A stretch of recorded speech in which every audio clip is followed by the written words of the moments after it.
Alright, you might want to grab a cup of coffee and get a sit. We'll pause and wait for you. Or better yet, you pause and then come right back and we're right there. Alright, so here's one I talked about twice and couldn't find it again. Lost it in my tabs whenever I lost all my tabs one time, every once in a while. Knowledge of self. You see the similar phenotype of these? There's a admixed beige type on the right with his hair twiddled out. And a guy that looks like Brad. This guy went to school with me when I was a kid. Short curly hair. But what we're going to talk about today is African swastikas, or what they're calling that, and so on. We'll definitely get into it. See if that's right. Yep. African swastika. From the Volta to the Congo to the Nile, from scarification to gold weights to hieroglyphics, the swastika has been used throughout Africa for a long time. Spells it with a Q. Get ready. When you see the word swastika or see this symbol, what's the first thing that comes to your mind? Nazis, Hitler, perhaps Aryans, blonde hair and blue eyes that they talked about Aryans. Then where would you guess that is? Well, I'd say that you might think that after a World War II agenda that's put out for what happened with Hitler, talking about these Aryans and things that went on, for he had archaeologists go everywhere like crazy, good German archaeologists, trying to figure out the history of it all, and he kind of found out something different, and apparently it drove him to do something crazy. But if you really look into it, that was after the Jewish revolt that they had at that time. Kind of like the Bible, and it talks about a Jewish revolt and things that happened right around that time too, but that's a different story altogether. So we would think that it comes from these people, these ancient Caucasians that herald civilization, because you can find it everywhere in all their stuff, and if you watch my videos you can find it in that. But then he asked, well then, would you guess where these came from? And I go, I don't know, I see a fish, and I see a turtle, a little diamond pattern with a little fleur-de-lis looking things out the side. I see a root and a tree kind of concept, a little button, some markings, could be a ruler, I don't know, or a couple other markings, and oh, that's what you want me to recognize. Okay, so where do I guess these come from? Where would I guess this symbology came from? And who had this symbology? Surely somebody who maybe in ancient times had contact with these people.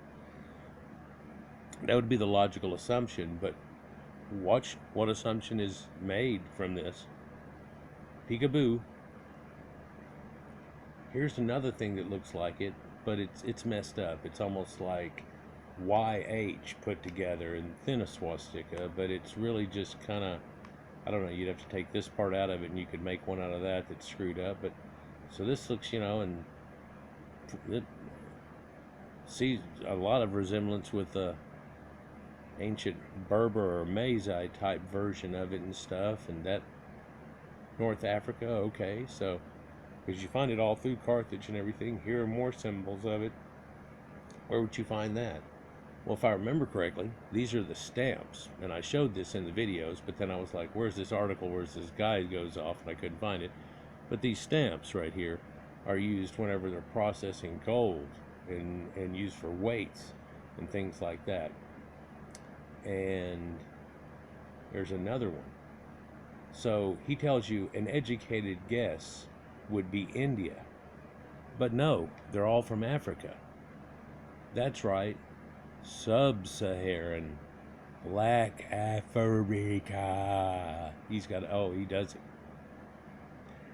They are gold dust weights used by the Ashanti to be more priceless, to be more precise, Not this Ashanti, the admixed girl with the Caucasian mimicking hair hat, but these Ashanti he's talking about, where the big ruler there's got a lot of gold pieces on him and everything.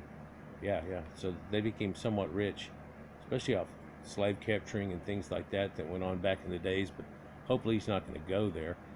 The ones who make the kente cloth, yeah, like kunta kente, which we found is a total false story, actually stole from a white man to the point of names and places and everything. In fact, the guy that wrote that had to actually pay arrears for having done that after, but nobody wants to talk about that much. For that's just in that little word there. So here's a kente cloth, and they make them in these little diamond patterns and stuff.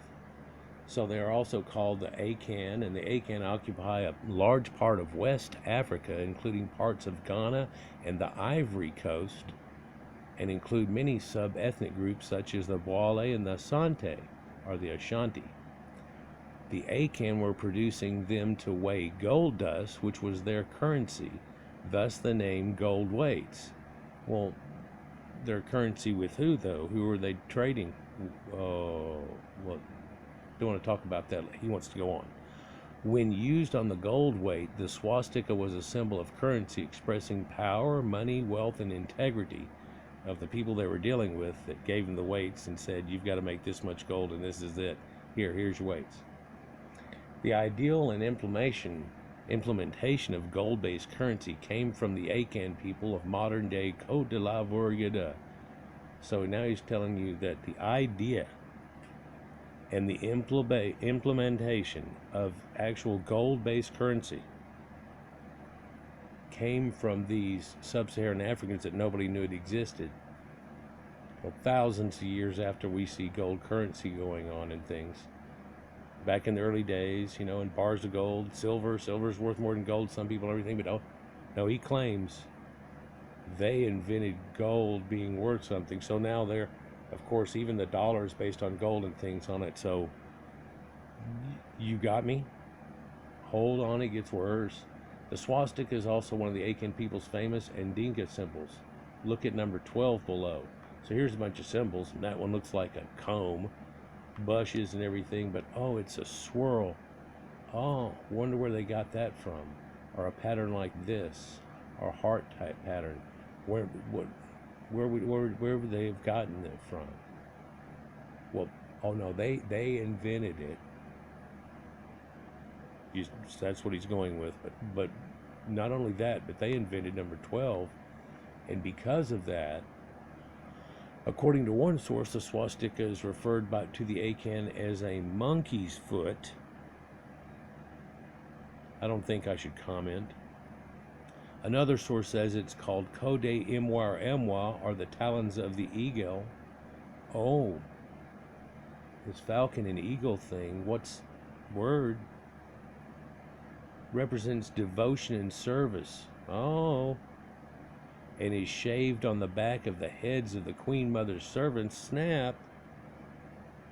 But wait, he's still trying to claim. You don't get it. He exposed himself while he claims. Still another source names it Nikisafabitupura, claiming similarly that certain attendants on the Queen Mother who dress their hair in this fashion. The Ashanti also weave the swastika on their cloth. See the top left corner below, and so you can look up in there, and there's the little swirls and the little swirls there.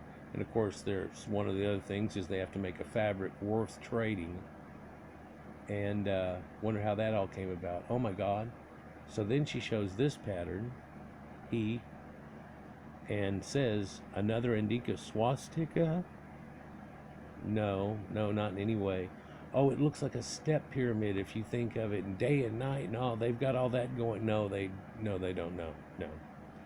No, they didn't know the pyramids existed, just like all other black people who don't have anything to do with it. We'll get there eventually if we have to, and I think we do. So let's continue. The above is a kente cloth symbol called a primo cannon. That doesn't sound too Dinkan Bantu. It's a symbol of the resistance against foreign domination, ooh, and superior military strategy. This motif represents the superior military strategy of the Akan nations, such as the Ashanti and Akamu defeated the West Asians, who had superior arms. Oh man, what was there this one time it could have worked? It did work out right for him, because everybody's just totally positive how that would work out now and hundreds of years ago and back. Oh, there was a time, and oh, this all of a sudden was a symbol of their power somehow. Maybe that didn't go the way they think. Let's continue. But how could this be? How did Africans learn about this swastika? Well, I think we can understand. Some people contacted them, for they were unknown, and they ended up getting this symbol, and apparently they have to use that to weigh out their gold to try to sell to people so they don't try to screw them over and stuff. This calibrated weight system isn't something that's theirs. If your idea of swastika is the symbol of a Nordic, tall, blonde, blue-eyed race who conquered India from the north before invading to West Asia, Europe, that's a good question. Well, I guess you could say it kind of could have gone that way, but before that even, there were these people all over that same area, and they went into North Africa, around the entire Mediterranean, Europe, but also down into Egypt, all the way through the Horn, all the way over to India, all the way up to China, and of course across and through Russia and all that, and Europe and everything. What is he trying to pull? Is he going to try to pull that Caucasians were from one little mountain right there in the point, but they who were from this little area in West Saharan Africa, in a little corner over in the west, were all of these people? And no, he's not even trying to do that even like they used to. See, all that's been debunked, so he's just going to step over that, knowing that this Aryan symbol hooks up with the heralds of mankind and civilization. They found a swastika, therefore we was Aryans. Oh no, wait, watch. The idea is not to decouple the swastika symbol and the Aryans. Oh, so he's got an agenda? Rather, one must decouple the Aryan from Nordic and race from ethnicity. Oh, this is this new thing where they're trying to say race doesn't exist because it's embarrassing for some people.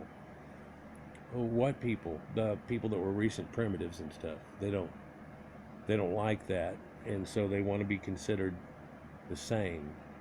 Well, we'll treat them the same and everything, sure. Oh no, we're all the same. No, that's not what was ever said. It was, we're going to treat everybody the same. I mean, hell, that's all, we're the ones making decisions here and everything. We decided, hey, we're going to really try to make this all happen for a world. Okay, are you ready? Yeah, we ended slavery. We did all this other things. Hey, of course, those people didn't like it. These people in this picture say, hey, great-grandsters were capturing and selling their own people off. Let's not pretend that there's a different world going on all of a sudden. But somehow after World War II, a lot of things that were known about this Aryan people apparently had a little misty fog put over it, and then everybody now, blah, blah, blah, to the point that this guy feels like if we could find that symbol somehow on some cloth or something, we were the Aryans. But he says, hey, there's no signs of Nordic Aryan invasion here. Well, he just showed.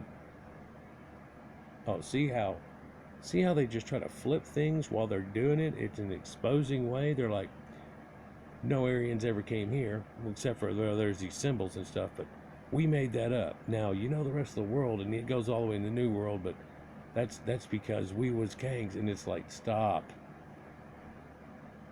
Anyhow, let's go into what he tries to tell you here about it. For he professes that he's a linguistics expert and all this other stuff too. And I've studied it. I'm no expert, and I tell you that he makes mistakes through here, and the other guy points it out, and stuff goes on. Arya means pure or good in Sanskrit, and nobility. in the Holy Vedas, the good people were called the Arya. So Arya means, in short, noble people or the good people. This was the ones that helped out India. I don't know how far I can go into this, but we'll continue. It appears to be an adjective and cannot refer to a group of people. So all of a sudden he's going to, so he's trying to discombobulate and tear it apart if he could. If it's a noun, it translates to nobility. Either way, it refers to the character, not the appearance of certain people. So he goes, I tear it down, but there it still stands, and I didn't do anything. All I did was run my mouth, but... So he says, well, it can't be attached to appearances of people. So he tries to see if he can stab it that way. Note, the word Aryan does not appear. No, this is what people put an N on it, which denotes a people. Well, we could call it the area, but because we also, these people that do land and farming and everything, we also have a word common in our usage in Proto-Indo-European linguistics that says area, like the area we live in, or this area, or that area. It kind of doesn't make sense. So the Aryans, Orions, Arians, Heralds, variations on a theme there, but all Proto-Indo-European linguistics. There's a whole lot of words for swastika too. This is taken from a European form of the Indian word svastika, and that's just what they say. You know, the Germans didn't even call it that. They had another name. So it's, Folfat, and there's a list I did in a video about the history of the swastika, 2 years ago now, almost 3 probably, 2 years, and there was something like 14 names that they gave in it, and then there was all those pictures all over the world where you could see all these different ones of them, and sure, it was a little variation on a theme. Some were the wrong way, some were looking like a boat prop, some had dots associated with it, some didn't, so on. But anyhow, so how did the word Aryan come into existence, and how did it become associated with a blonde, blue-eyed master race? Well, he's going to try to tell you that it's only this small thing here, and that the only thing that you, see this little teensy, right? That's only it. No. Max Muller's good friend, Friedrich Max Muller, a staunch German naturalist, got to throw that in there, and Christian missionary, was professor of Sanskrit at Oxford, and he labored for years translating the Vedas into English. In 1851, Muller wrote his first article in English, wherein he used the word Aryan for the first time in the sense of a race. For he figured it out, for even in the Vedas and stuff, they talk about him being blonde-haired in some passages and fair-skinned, and denoting how it worked with their caste system. Still kind of that way today, and you can still see some remnants of some Aryan influx in them too. They somewhat deny it, but let's continue. Max Muller's good friend and fellowship, Indologist Paul, then popularized the word Aryan in France. Soon many Christian scholars were seized upon the theory of Aryan race. In 1859, Swiss linguist Adolf Pictet wrote that the Aryan race was the one destined by providence to reign one day supreme over the entire earth. They were the race of Aryans. Well, another statement that was put along with that is that they were the heralds of civilization. And look, India had it going on, but if you'll look, an area that these people were at, the Aryans, faltered, and the Indians faltered, and they moved into the Indus Valley and stuff, and who helped assist them do that was apparently these people. There was this great thing in a fight that went along with them. They brought chariots to them, the first ones that heralded them in with the wheel, and horses and things, and made cows sacred to them and stuff, because they already had a belief too, but it all goes together because it all goes together.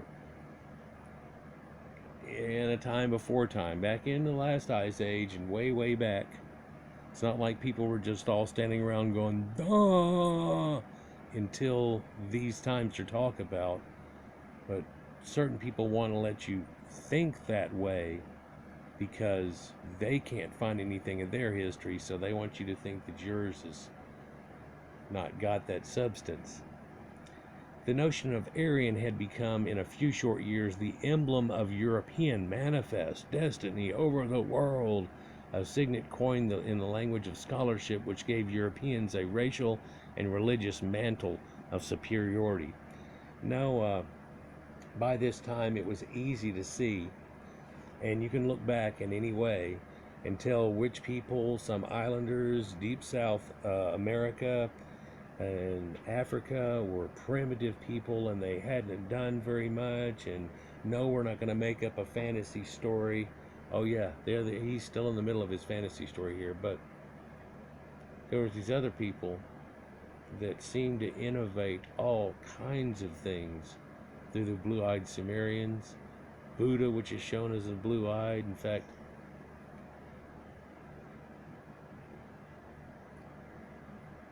in their testament, it tells you, I think it's the 23rd one, of a wise and good man. The 23rd thing that needs to be is blue-eyed. It's still written to this day, right in there. But then they try to say, oh, that means this or that means that and everything else, and it wasn't necessarily a superiority. For if we look and pay attention to it, everywhere that they went, they helped people out, and their symbology got kind of stuck on people. But you don't see people like India or Japan or some places that also show it, turning around and saying that they were the Aryans, but you can find in their temple blue-eyed gods. How does that work? Some people must have heralded in some way. In fact, well, the American Indians had it, so it goes back much further. They find it on mammoth bones, and therefore before these people left and went across into the Americas, they were already experienced with it. There's one people that got left out of this whole experience factor, and at this point they want to claim they were the ones. Again, it's just like the Egyptians or the biblical people or Shakespeare, Vikings, anything that they, that you've seen them do. But the people weren't fooled initially, he tells you. All attempts to collaborate the Aryan language to the Aryan race were not only unsuccessful, but also absurd. Even at the time, many academics opposed the Aryan invasion theory. Oh yeah, by this time right here, they had an agenda thing going on, and that symbol and da-da-da, and it's supposed to be bad. So they actually turned, basically, most of Europe against this symbol, and if we look at it, a lot of people at that time had the symbol, and it's still in European churches to this day for a reason, and it's still, well, at the time, it was all over the money of Russia, but it was in Armenia, and you can find it in ancient Sumerians, you can find it in Egypt, you can find it in all the people around the Mediterranean, both sides, where you couldn't find it as sub-Saharans. But so see if they find a piece there, or somebody happened to drop a coin with it on there. Now we was. And that's what we're getting here. So if Aryan refers to a race, it is not a race in the way that we usually think of it. Race to us means people with the same skin color, culture, and language. Well, not necessarily. I mean, these Caucasians, they have that magic adaptable melanin, so they can get quite dark. In fact, all of India is considered a Caucasoid people. It's not, they aren't Negroid, even though there's dark-skinned people there. Like Nilotic Nubians aren't related to West African primitives, like Khoisan of the Southern Africa region aren't related to them, like the Pygmies there, and so on like that. That's why they always say it has the most wide genetics, is because there, and then above it, here's all these ancient Caucasians and everything that are there. So you've got this, you got that, you got the Carthaginians coming over and everything, and then you've got all three of these other types down here. And that's much different than over here, where it's basically only Caucasians in India, and Orientals and some Indians that went across here and came in over here, and they ended up with a swastika too. But we'll get there. This actually, so he tries to say, well, oh, it's got to be, everything's about skin color to them. And then, of course, culture is very important to them, especially if they could steal it. And the language that we're speaking now is Proto-Indo-European. And to give you an example, all the way from Ireland over here to all the way to India over here and everything in between has Proto-Indo-European linguistics. Except for the groups that went down through here, some variations on a theme, a lot of add words. That doesn't mean it's not Caucasians. Caucasians learn a bunch of different languages. It's simple for them. Somewhat. I learned a couple. And the people with noble character, oh, he says ethnicity means related identity. Uh-oh. But race means similar qualities. So now he's trying to tell you what race means all of a sudden. And that might have something to do with the definition, but so we continue. And the people with noble character area can be found all over the world. Uh-oh. Maybe they use the same symbols to recognize each other. Ding. So, how are people that were always down right here suddenly recognized by everybody where they went? For everywhere that Mary went, the lamb was sure to go. So we look at this map here, and it kind of fades a hair every time I put the mouse over it here, but if you'll look, you can see even here in East African Horn, they've found it. These swastikas are on here for every place they've found him. But they conspicuously leave out a big broad swath if anybody's seen my videos or know anything about Aryans. But yeah, you can find it some in the point of Brazil over here, and not really other places, but over through here in Mexico. And a bunch of ancient Amerindians had the symbology too, with the Hopi Indians and stuff, but after World War II, that all got shut off. They took it off the signs. It used to be on the signs going through New Mexico. All over things. Car dealerships of Caucasians here in North America had it on there. Some planes over here in Europe had it too, before that swastika thing. But what's missing here is right above and in the Black Sea area, you don't see any. And we know damn good and well that area is full of them. It's funny how that's taken off of this map somehow. And where I'm at right now, which I've just shown a series of videos about. And again, we see them, but they're not here. There's this big gap all through here. And the Persians are shown to, yeah, but nowhere else. And then India, oh yeah, but then not right here. And Bactria and all the areas here, no. Why not? Why not here? And Tarim Basin mummies over here. Well, they haven't thrown in the edge here, but over here too, here too. Here, here, here, here. I've shown you up here. But no, they're not there. All this swath right across here, and Altai Mountains, and all this. But no, that's not shown. I'm going to omit all of that, claim it, and tell you that, see all this everywhere else? See all this ones down here that really should be down about here? Claiming. And short of this object, you would easily be able to see how that worked out. Just go like that. But there surely should be a big bunch of them right here in a cluster, and all the way through here, down through here. Shows them in Egypt. Conspicuously, he shows the truth while he tries to claim the lie. Let's look at his pictures here. He claims this is ancient Egypt symbol for it was X marks the spot. And though it doesn't have the curls on it, now what this is Lalibela.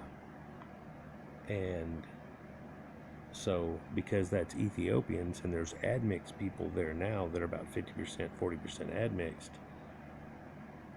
West African primitives aren't even related to them, but we, you see, all of a sudden out of nowhere, now what they're showing crosses here too, like there and there, but there's the swastikas, and you see them through the windows. It's actually what you're looking through at the windows, but there's also a whole bunch of Jewish stars that are done there, and this is done by the Templars, the 12th century, 13th century. Yep, see, he even tells you 12th century.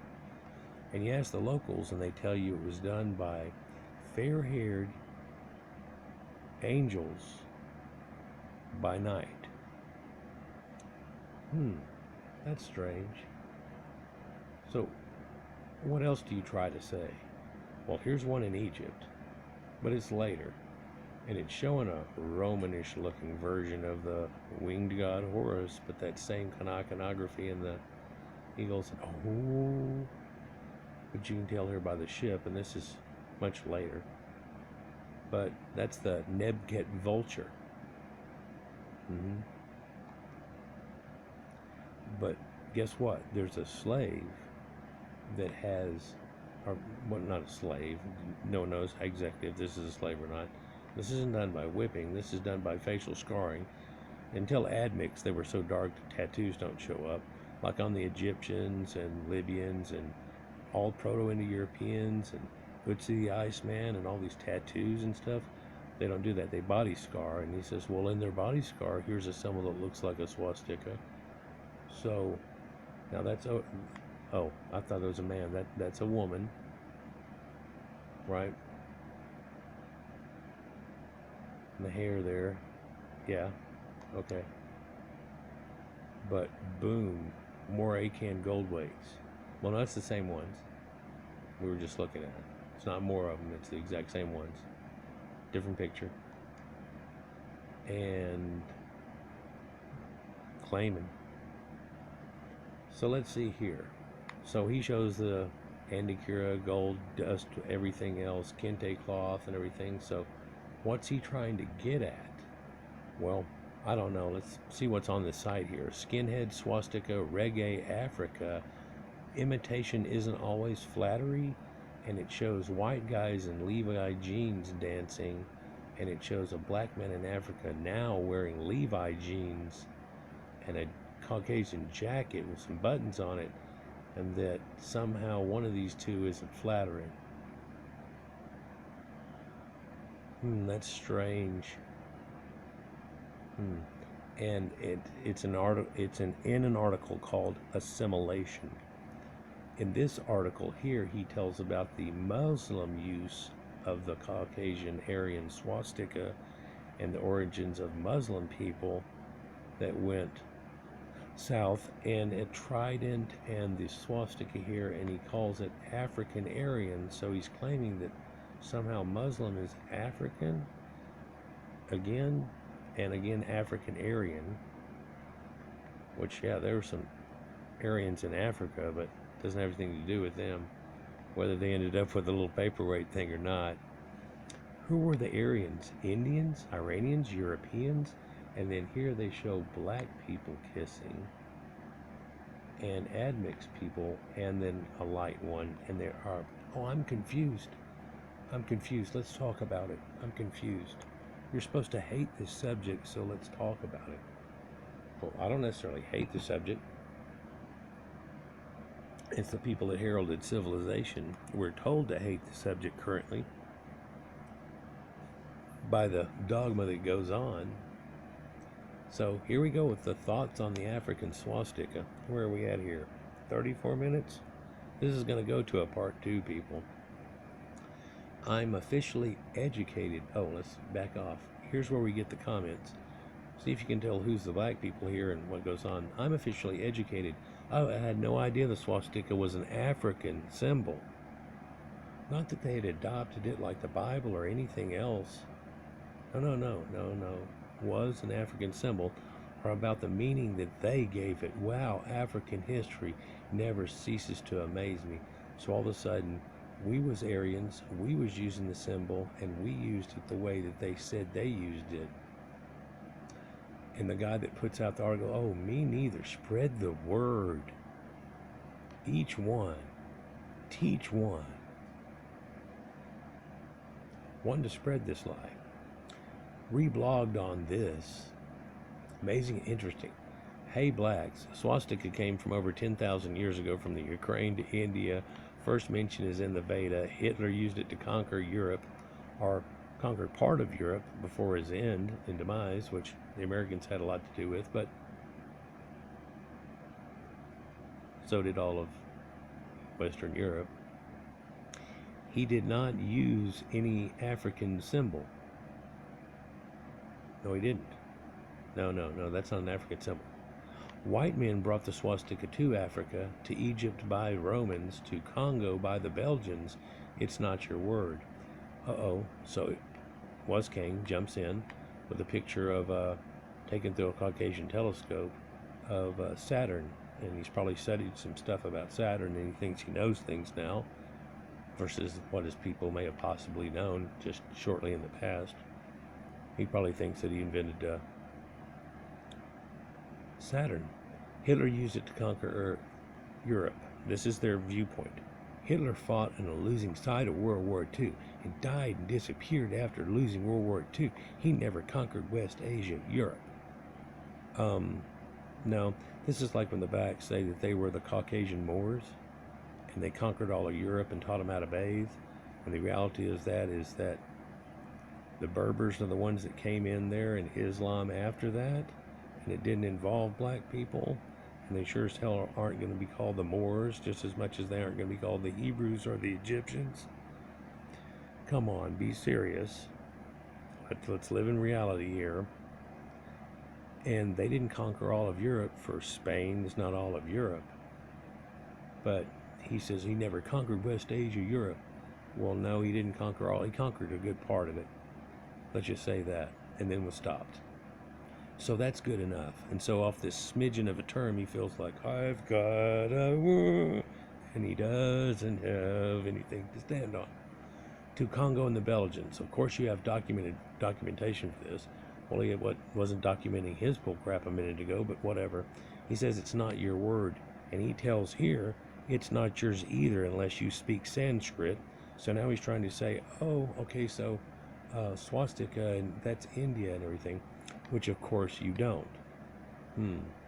Okay, so you can call it by the other names that the Aryans knew about it through the whole region.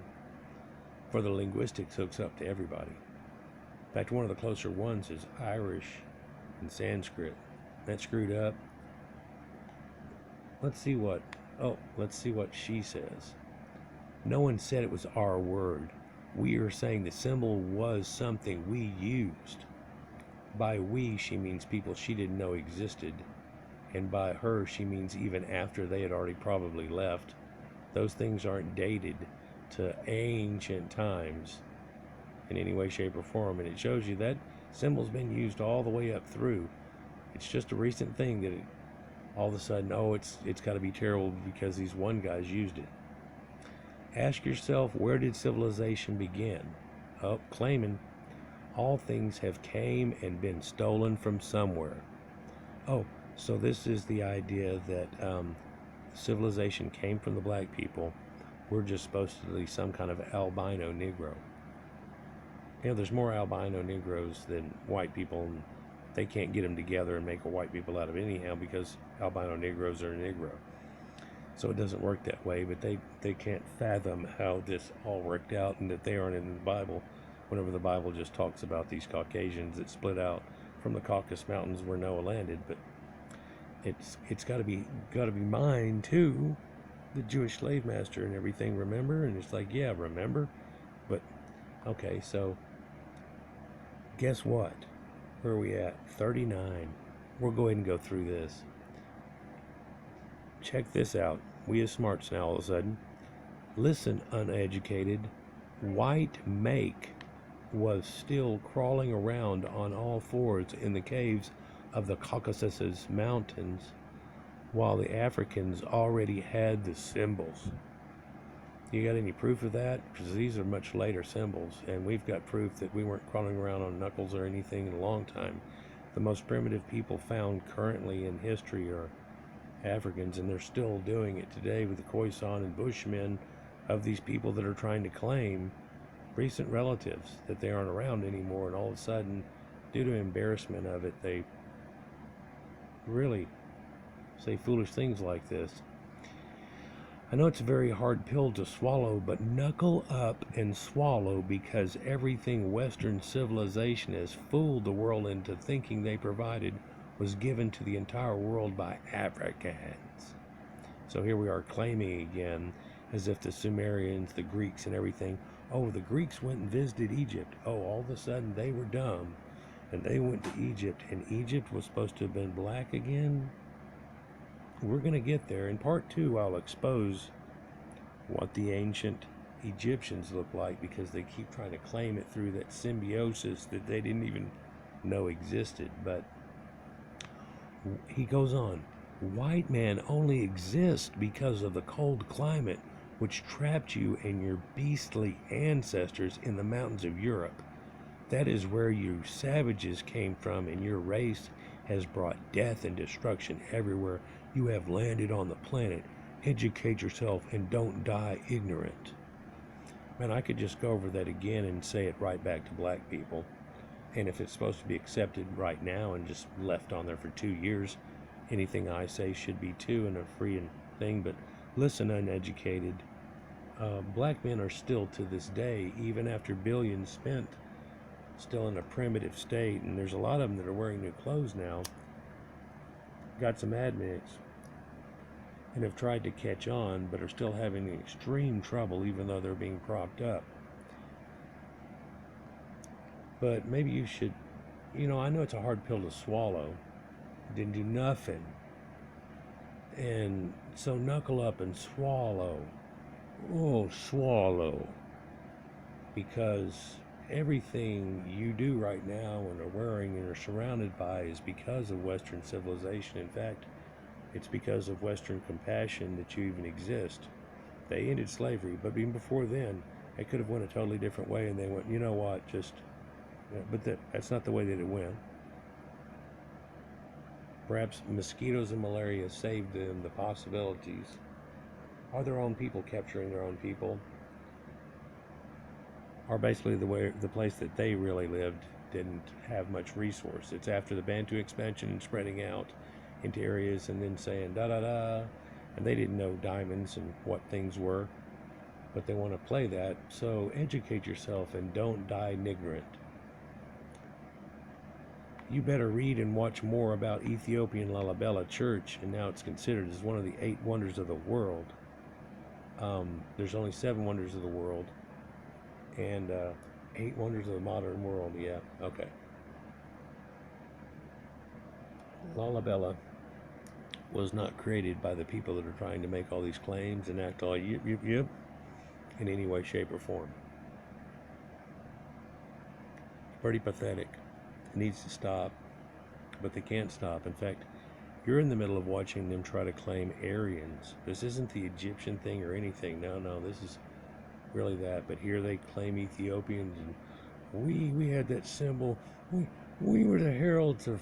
Oh my God, you aren't the heralds of anything right now. You're the heralds of making yourself look like clowns. Please stop. Except that the word Sanskrit, swastika is Sanskrit, from the Indus Valley near India. There's no word in any European language for it. Okay, how about Folfot? There's like 24 of them. There's no Negroid word for it. Stop it. You expose yourself with every sentence. You go yip, and it's like, no, that's back on you. Here, just stick up a mirror and then look at yourself saying it. But you can't go through the secondary thought that's attached to it. There's a problem. Also, the Ukrainian sun wheel, which is not a swastika. No, it's the exact same symbol. It all goes with it. And in the Ukrainian sun wheel, and it goes with the wheel. And that wheel that went around, and the wheels on the bus go round and round. And it came into Egypt. Oh, well, see, then the Hyksos were Aryans, but Egypt wasn't white. No, they were. I'm going to show you. In fact, we're going to cut it off here, and we're going to go to part 2.